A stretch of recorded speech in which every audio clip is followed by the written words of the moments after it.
하나님 아버지와 주 예수 그리스도로부터 오는 은혜와 평강이 여러분 모두에게 함께하기 바랍니다. 오늘 본문을 보면 예수님은 유월절 만찬을 마치시고 제자들을 데리고 겟세마네 동산을 찾으셨습니다. 겟세마네 동산은 예루살렘에서 얼마 떨어지지 않은 감람산 서쪽 비탈에 위치하였습니다. 이곳에서 예수님이 제자들과 종종 모임을 가지셨습니다.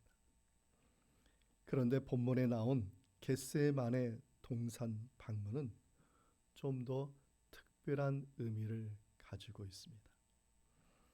예수님이 십자가의 죽음을 눈앞에 둔 마지막 방문이었기 때문입니다. 그때 겟세마네 동산을 찾은 예수님의 마음은 어떤 마음이었을까요? 예수님의 심정을 본문 33절과 34절에 잘 표현하고 있는데 함께 말씀을 읽겠습니다. 베드로와 야고보와 요한을 데리고 가실새 심히 놀라시며 슬퍼하사 말씀하시되 내 마음이 심히 고민하여 죽게 되었으니 너희는 여기 머물러 깨어 있으라 하시고 아멘. 예수님은 앞으로 일어날 일들을 보시면서 생각하시면서 충격을 받으셨고 심히 놀라시며 슬퍼하셨다고 말씀하고 있습니다. 그래서 예수님은 자신의 그 마음이 크게 낙심되어 있다는 그 말을 제자들에게 말하였습니다. 그러면 예수님은 어떤 일들에 대해서 슬퍼하시고 낙심하셨을까요? 첫째는 앞으로 일어날 제자들의 배신 때문이었습니다. 여러분, 누군가 참 찰석같이 믿었는데 그 사람이 배신할 때 여러분 그 마음이 어떻습니까? 특별히 제자인 가룟 유다는 심지어 예수님을 팔아 넘기기 위해서 밖으로 뛰쳐나간 그런 상황이었습니다. 다른 제자들도 역시 곧 예수님을 버리고 도망치고 부인할 상황이 앞으로 이제 전개될 것이었습니다. 둘째는 예수님께서 예루살렘에서 기적을 많이 베푸셨어요. 은혜를 베푸셨습니다. 근데 그곳에 있는 예루살렘 사람들이 어떻게 합니까? 예수님을 십자가에 못 박게 할 사람들이었다는 것에 대해서 예수님은 매우 슬퍼하시고 낙심하고 계셨습니다. 잠시 십자가형과 죽음에 대해서 말씀드린다면 당시 로마는 십자가 형벌을 통해서 공포 정치를 하고 있었습니다. 끔찍한 사형제도였거든요. 한번 걸리기만 하면 사람들이 다 그것을 보며 마음 상할 정도였습니다. 예수님은 십자가에 달리시기 전에 로마 병정에게 채찍을 맞았습니다. 채찍이 이제 가죽 채찍이잖아요. 그 채찍 끝에는 날카로운 동물뼈와 새 조각이 붙어 있어서 한번 채찍을 때릴 때 그 채찍이 몸에 감겨서 살에 박히고 파고들어서 그 살을 찢어내는 그러한 고통을 당하셨습니다. 예수님은 두 팔과 두 발을 십자가 형틀에 못 박힘을 당하셨습니다. 가시 면류관을 쓰시고 허리에 창이 찔리셨습니다. 로마 병정이 허리에 창을 찔리면 그 창끝이 어디로 향하냐면 심장을 향하게 돼요. 심장을 터뜨리고 심장에 있는 피를 다 쏟아내셔야만 했습니다. 그 고통을 못 이겨서 예수님은요 수없이 십자가에서 기절을 하셨습니다. 마침내 몸의 피를 다 흘리신 예수님은 십자가에 달린 채로 죽음을 맞이하셨습니다.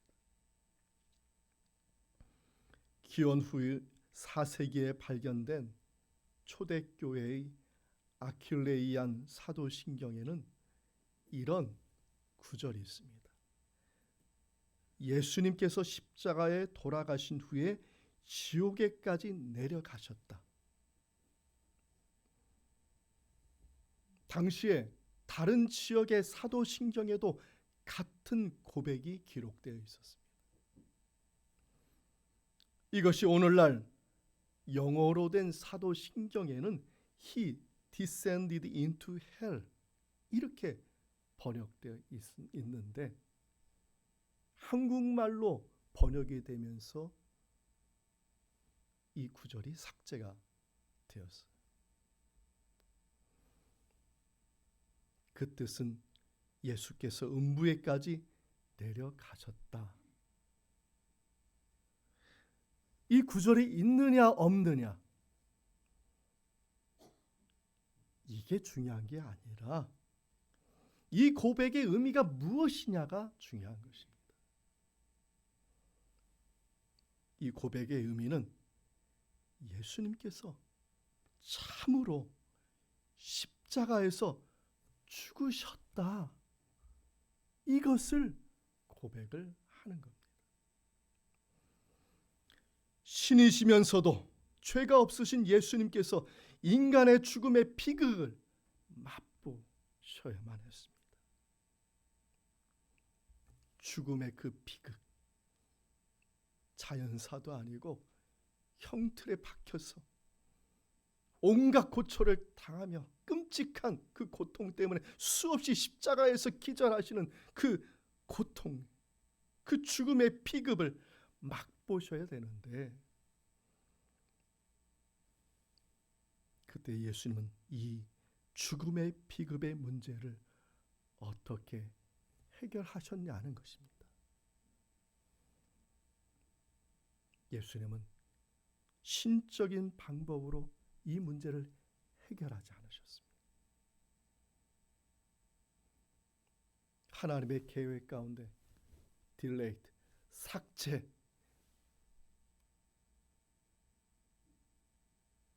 이게 아니었습니다. 겟세마네 동산에서 예수님은 무엇을 하셨느냐? 하나님께 나아가 엎드려 기도하심으로 이 문제를 해결하셨다는 것이죠. 예수님은 죽음의 그 비극의 그 문제 앞에 하나님을 찾으셨습니다. 성도 여러분, 시험을 당할 때 기도하시기 바랍니다. 문제를 만났을 때 하나님을 만나시기 바랍니다. 여러분의 삶의 자리가 하나님을 만나는 겟세마네가 되기를 바랍니다. 우리는 주님의 도움이 있어야만이 문제를 감당할 수가 있는 것입니다. 시험을 이길 수가 있는 것입니다. 이러한 주님의 은총이 저와 여러분에게 함께하기 바랍니다. 그러면 예수님은 하나님께 어떤 기도를 드렸냐는 것입니다. 본문의 35절과 36절 상반절 말씀입니다. 함께 읽겠습니다. 조금 나아가사 땅에 엎드려 될 수 있는 대로 이때가 자기에서 지나가기를 구하여 이르시되 아빠 아버지여 아버지께는 모든 것이 가능하오니 이 잔을 내게서 옮기시옵소서. 예수님은 슬픈 마음을 안고 주님을 찾았습니다. 본인 앞에 펼쳐질 괴로운 상황들이 멀리 옮겨지기를 기도하였습니다. 그런데 하나님은 대답하지 않으셨습니다. 예수님이 다시 간절하게 기도하였습니다. 그 간절한 기도의 모습을 누가복음 22장 44절에 기록하고 있습니다. 함께 우리 읽겠습니다. 예수께서 힘쓰고 애써 더욱 간절히 기도하시니 땀이 땀에 떨어지는 핏방울같이 되더라. 겟세마네라는 지명은 기름을 짜는 틀이라는 것입니다. 압착하는 것이에요. 예수님은 기름을 짜는 틀과 같이 자신의 몸을 짜내어 땀방울이 핏방울이 되도록 눈물을 흘리면서 기도를 하셨다는 겁니다. 그러면 무엇을 위하여 땀방울이 핏방울이 되도록 눈물로 기도를 하셨을까요? 십자가를 지지 않게 해달라고 땀방울이 핏방울이 되도록 기도하셨을까요? 그게 아닙니다. 누가복음 22장에 보면은 하나님의 원대로 하옵소서라고 예수님께서 기도하신 후에 땀방울이 핏방울이 되도록 기도하셨다고 기록을 하고 있다는 것입니다. 예수님이 땀방울이 핏방울이 되도록 기도한 것은 이 잔을 멀리 옮겨 달라고 땀방울이 핏방울이 되도록 기도한 게 아니라 하나님이 원대로 되게 해달라고, 하나님의 뜻이 이루어지게 해달라고 땀방울이 핏방울이 되도록 기도하신 것입니다. 예수님이 십자가를 지는 것은 죽음을 의미합니다. 만약 예수님이 죽음으로 끝을 내신다면 세상 사람들이 예수님을 어떻게 생각하겠습니까? 그리고 예수님을 따르는 무리와 제자들을 어떻게 생각하겠습니까? 사람들이 얘기할 거예요. 예수님이 이 세상에 와서 기적은 행했겠지만은 봐라, 뭐 그 다음 뭐가 있느냐는 것이죠. 예수님을 조롱하고 예수님을 따랐던 사람들을 조롱하였을 것입니다. 마치 예수님이 십자가에 달리셨을 때 그 앞에 사람들이 어떻게 예수님을 대하셨어요? 예수님이 십자가에 달려있는데 사람들이 예수님을 조롱하였어요. 어찌하면 나 봐라, 어찌하면 나 봐라, 하늘의 천사가 그를 돕나보죠.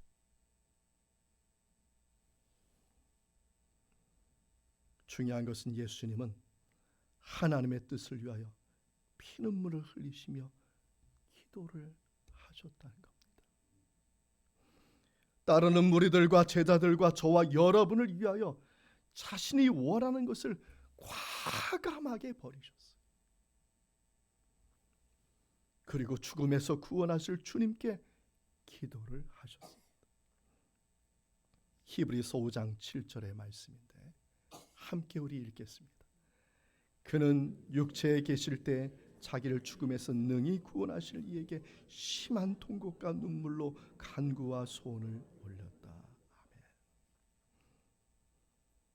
예수님이 어떻게 자신의 뜻을 버렸는지 이해가 좀 가십니까? 버릴 수가 없었어요. 예수님 죽고 싶지 않았어요. 그런데 하나님의 뜻이, 하나님이 원하시는 것이라면 십자가를 지시겠다는 거예요. 그걸 놓고 피눈물을 흘리며 기도하시고 자기의 뜻을 과감하게 버리셨다는 것입니다. 지난주에 장신대학교 대학원장이면서 한동대학교 석좌 교수이신 박상진 교수님이 기독교 교육에 대한 세미나를 저희 교회에서 하셨습니다. 부르면 오시는 분이 아니고 불러도 오지 않는 분이에요. 근데 그분이 강의 중에 기도에 대해서 짧게 정리를 하셨는데 이런 말을 하셨습니다. 기도는 교육이다. 이런 말씀을 하셨습니다. 기도는 하나님의 가르침을 받는 시간이기 때문에 교육이라는 거예요.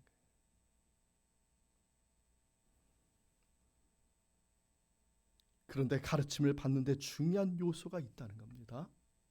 그것은 권위를 인정하는 것이라고 말을 하였습니다. 권위를 받아들이지 않으면 교육이 일어날 수가 없다는 겁니다.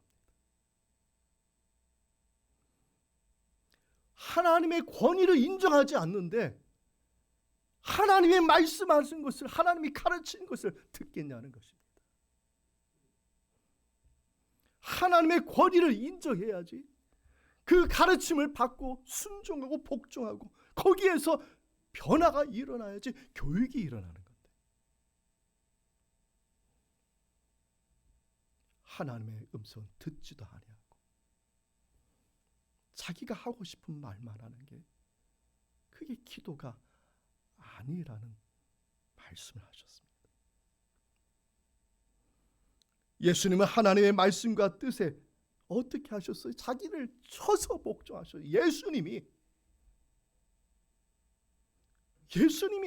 하나님의 권위를 인정하고 하나님의 권위의 그 말씀 앞에 자기를 쳐서 복종하셔. 그게 뭐냐? 십자가의 죽음이라는 것. 빌립보서 2장 8절의 말씀을 함께 읽겠습니다. 사람의 모양으로 나타나사 자기를 낮추시고 죽기까지 복종하셨으니 곧 십자가에 죽으심이라. 아멘. 기도는요, 하나님과의 만남입니다. 하나님과 만났으면 하나님의 그 권위를 인정해야 돼요. 그래야지 그분이 세미한 음성이 들리기 시작하고 그 세미한 음성에 내가 복종하고 순종하고 변화시켜서 교육이 일어나는 것입니다. 하나님이 어린 사무엘을 부르실 때 여러 번 부르셨죠. 사무엘이 도대체 처음 듣는 음성이에요. 이걸 어떻게 해야 될지 몰라서 엘리 제사장에게 쫓아갔습니다. 그랬더니 엘리 제사장이 사무엘에게 가르쳐준 말씀이 사무엘상 3장 9절의 말씀. 이런 말을 했어요. 여호와여 말씀하옵소서. 주의 종이 듣겠나이다 하라. 종은 주인의 권위를 인정하는 사람. 종은 주인의 권위를 인정하기 때문에 주님의 뜻에 복종하는 사람이 종인 것입니다. 성도 여러분, 여러분의 삶의 자리가 하나님의 권위를 인정하고 하나님의 뜻을 듣는 겟세마네가 되기를 바랍니다. 주님의 뜻은 믿는 자들의 믿음이 헛되지 않게 하시는 더 놀라운 계획이 있어요. 비록 하나님의 뜻이 눈에 보이지 않지만은 믿는 자로 하여금 믿음의 증거를 만들어내시는 분이 하나님인 줄 믿습니다. 내가 만들어내는 게 아니에요. 나는 단지 믿을 뿐이고 그 증거를 만들어내시는 분이 하나님이시라는 것이죠. 이 자리에 계신 여러분, 여러분의 삶의 자리에 어떤 형편에 있든지 저는 그곳이 겟세마네가 되었으면 좋겠습니다. 하나님께서요, 여러분의 그 아프고 어려운 그 상황 가운데 세미한 음성을 주실 거예요. 그 권위에 인정하고 그 권위를 받고 그 음성을 받아서 나를 변화시키고 바꾸고 교육이 일어나게 된다면 정말 하나님께서 예수님께 부활의 그 아침을 예비해 주신 것 같이 저와 여러분에게 놀라운 은총을 예비하여 주실 줄 믿습니다. 이제 예수님이 제자들을 겟세마네 동산에 초청하신 이유가 무엇인지를 살펴보고자 합니다. 겟세마네 동산은 예수님이 십자가에 달리시기 전에 제자들과 함께한 마지막 동행의 마지막입니다. 이제 그 동산을 내려가면 누가 기다리고 있습니까? 가룟 유다가 군병들을 데리고 기다리고 있습니다. 예수님은 겟세마네 동산에서 땀방울이 핏방울이 되도 기도하시면서 3번에 걸쳐서 제자들에게 특별한 말씀과 특별한 행동을 하셨어요. 그것이 무엇이었냐면 기도를 체크하시고 기도를 계속해서 초청하고 있었다는 겁니다. 32절에 그리고 34절에 37절에 계속해서 예수님은 땀방울이 핏방울이들 기도하는 그 순간에 3번씩 계속해서 내려가서 기도를 체크하고 계셨다는 것이죠. 그 중에 본문 37절의 말씀을 함께 읽겠습니다. 돌아오사 제자들이 자는 것을 보시고 베드로에게 말씀하시되 시몬아 자느냐 내가 1시간도 깨어 있을 수 없더냐. 반복해서 이 행동을 체크하셨어요. 기도하고 있는지. 그러면서 본문 38절에 말합니다. 시험에 들지 않게 깨어 기도하라. 왜 예수님께서 기도를 자꾸 체크하셨을까? 왜 예수님께서 시험에 들지 말게 않게 깨어 기도하라 하셨을까? 왜냐하면 앞으로 펼쳐질 제자들의 삶이 예수님과 똑같은 삶이 되기 때문입니다.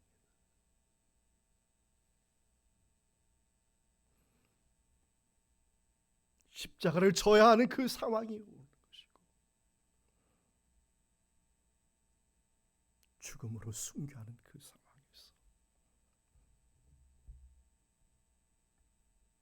제자들이 무엇을 할 수 있을까요?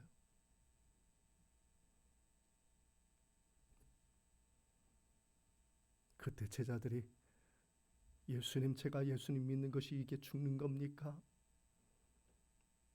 라고 말하며 뒤로 돌아도 보지 않고 배신한다고 생각해 보십시오. 순교의 자리에서 예수님, 제가 이거 하려고 제가 여기까지 왔습니까? 라고 불평불만하며 떠나간다고 생각하십시오. 제자들 중에 그런 사람 한 사람도 없었습니다. 그들은 그 순교의 현장에서 예수님처럼 나의 원대로 마옵시고 아버지의 뜻대로 하옵소서. 그들의 순교의 현장은 겟세마네 동산이 되었습니다.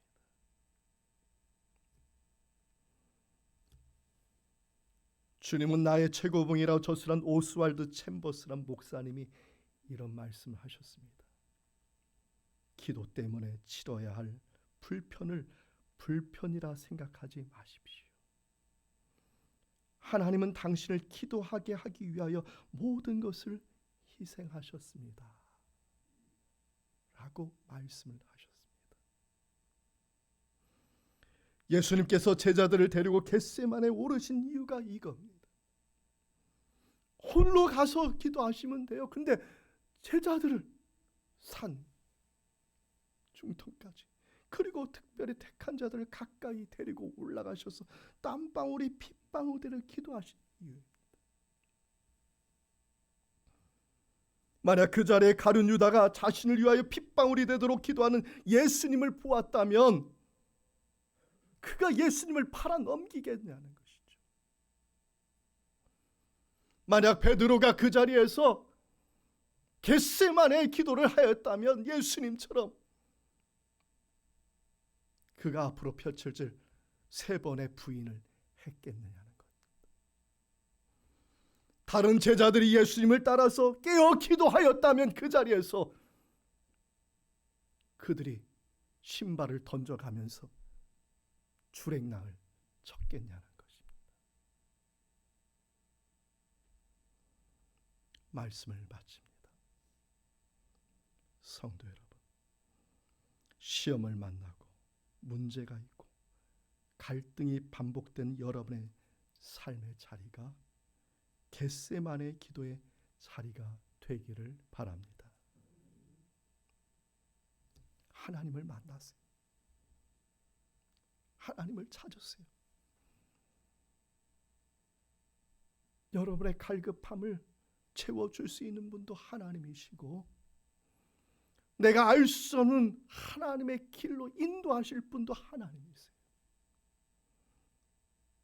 그리고 정말 이해 안 되는 상황이 오죠. 왜 나에게 이런 일이 있고, 왜 나에게 이런 문제가 있고, 왜 나에게 이런 시험이 있고, 왜 나에게 갈등이 있고, 창문을 열고 허공에다가 소리 질러가면서 하나님 왜 나에게 이런 시험을 주십니까? 라고 소리칠 때도 있을 거예요. 그때요, 그 순간 그 시간이 겟세마네입니다. 하나님, 저는 알 수 없습니다. 그러나 하나님이 이것도 허락한 시험이라면, 하나님이 이것도 허락한 문제라면 더 하나님께서 계획하신 뜻이 있는 줄 믿습니다. 하나님, 저는 하나님의 미랄입니다. 저는 죽습니다. 그러나 하나님의 뜻이 이루어지게 하여 주옵소서. 하나님의 나라가 임하게 하여 주옵소서. 우리의 삶의 현장 매 시간마다 우리는 겟세마네예요. 겟세마네. 우리는 언제든지 배신하고 배반하고 뒤도 안 돌아보고 도망갈 사람들이에요. 그래서 성경에 보면은요, 우리의 삶이 항상 주님과 동행하는 삶이 되기를 원하면 기도하라고 말하고 있습니다. 데살로니가 전서 5장 17절에 말합니다. 쉬지 말고 기도하라. 로마서 12장 12절에 말합니다. 기도에 항상 힘쓰라. 에베소서 6장 18절에 말합니다. 항상 성령 안에서 기도하라. 빌립보서 4장 6절에 말합니다. 모든 일에 기도와 간구로 하나님께 아뢰라. 아멘.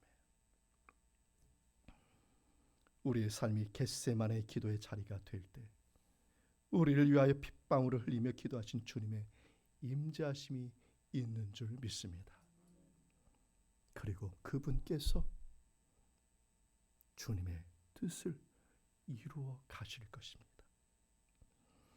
세상을 보고 낙심하지 마시고 알 수 없는 문제로 슬퍼하지 마십시오. 믿음으로 하나님의 뜻을 구하는 겟세마네의 기도를 만들어 간다면 우리 주님께서 그 문제를 감당할 수 있도록 힘 주시고 능력 주시고 피할 길을 주시고 알지 못하는 하나님의 은혜의 길로 마지막까지 우리와 동행하는 삶이 펼쳐지도록 인도하여 주실 줄 믿습니다. 이 말씀의 은총이 예수 그리스도 안에서 여러분의 마음과 생각을 지키시기 바랍니다.